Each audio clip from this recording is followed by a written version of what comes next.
do you think of when you think of Iowa?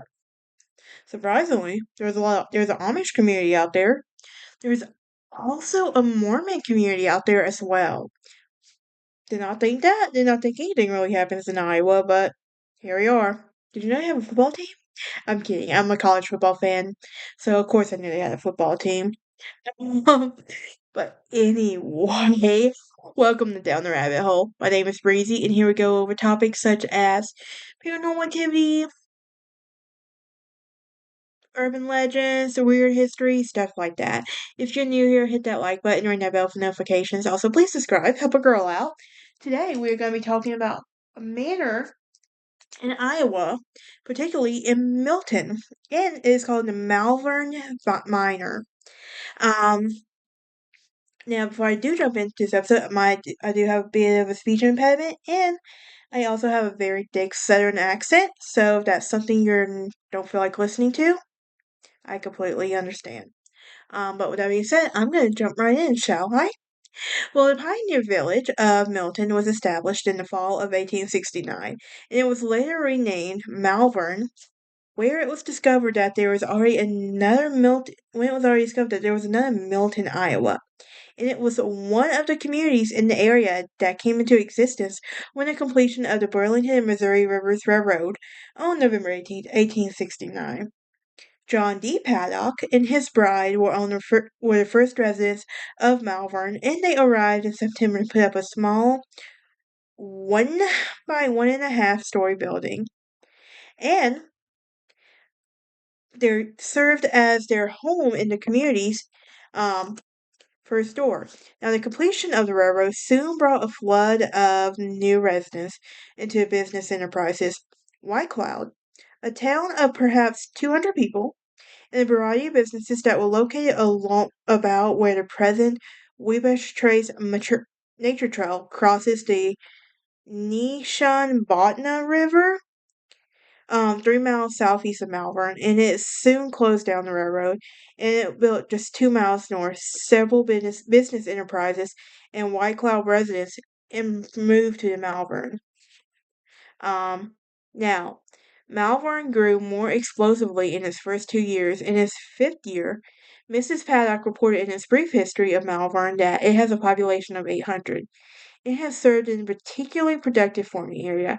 It has soon had a number of factories, including a hog packing plant, electric generation plant in 1892, in which permitted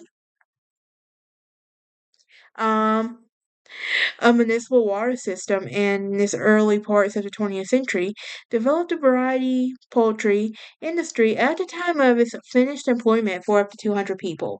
Now, it started a school system in 1870, a county fair in 1973, a, Chatt- a Chautauqua. I'm assuming. I apologize if I'm butchering that up. I am terrible with names.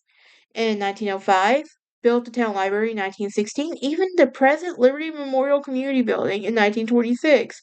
Now, when the quote good woes, unquote, movement came to Iowa, the town was omitted from a Highway 34, causing some economic stress. And at the time, it also had been the Rabish and Tabar and Northern Railroads, and which were also having some economic stress. And the town experienced additional stress in the 1950s when much of Iowa's poultry industry moved to Arkansas. Now, the success of Malvern community has always been linked to agriculture in many ways, with fewer families and farm workers become the norm.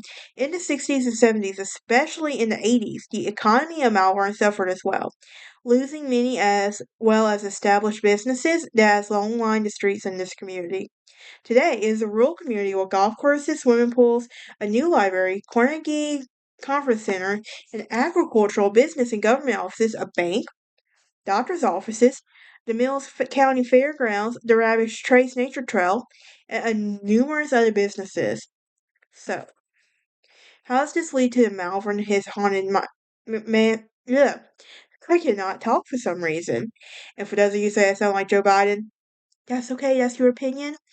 But my grandmother will roll over in her grave. It's going to be rolling over in her grave if she ever hears someone tell me that. I'm telling you. But yes, as my grandma would say though, you do you, and everybody else, they'll get over it. I like learning, and we're going to continue learning. Now, let me try that one more time. The Malvern Manor haunted history is the fourth structure built in the Malvern and named the Cottage Hotel. The original clientele were people who came via the railroad, and which today is the Rabbit's Trace Nature Trail. In the 50s, it turned into a care facility, and years later, more of the group homes settling where people were arranging elements all lived in the town together, and it is no doubt that the manor had a storied history and that is stunning ghost stories. So, why is this manor haunted? Well, the question of why it's haunted can be answered as we learn of its history, residents, and caretakers over the years. Some say that the manor as a place of solitude and happiness, and others seem to feel different and chose to inhabit its walls for a very different reason. So that brings us to a question: who haunts these walls of this manor? Um, Today it is the residents and guests of years past who haunt the manor and who have these residents and guests. Why do they choose to hang on to life once lived? Are they still living a portion of that life on repeat as ghosts? Could some of these spirits be carrying new goals and intentions of death that they haunt in the walls? At all, walls can talk, you know. But years after their physical bodies have left them. And on today's episode, we had to talk about this stuff, right? Exactly. But no, but just knowing that if the walls could talk about this place, imagine some of the stories you would get. I have to add this to my travel bucket list now. I love good haunting, good paranormal. That stuff does not bother me at all. But that is it for this episode. I will see y'all next time. Y'all have a great day. And I'm going to enunciate this. Actually, I think I might let my southern accent say it more. Y'all have a great day. I will see y'all next time as we talk about the island of dolls. And then we're going to talk about the town of Jerome, Arizona. All right, y'all. Bye.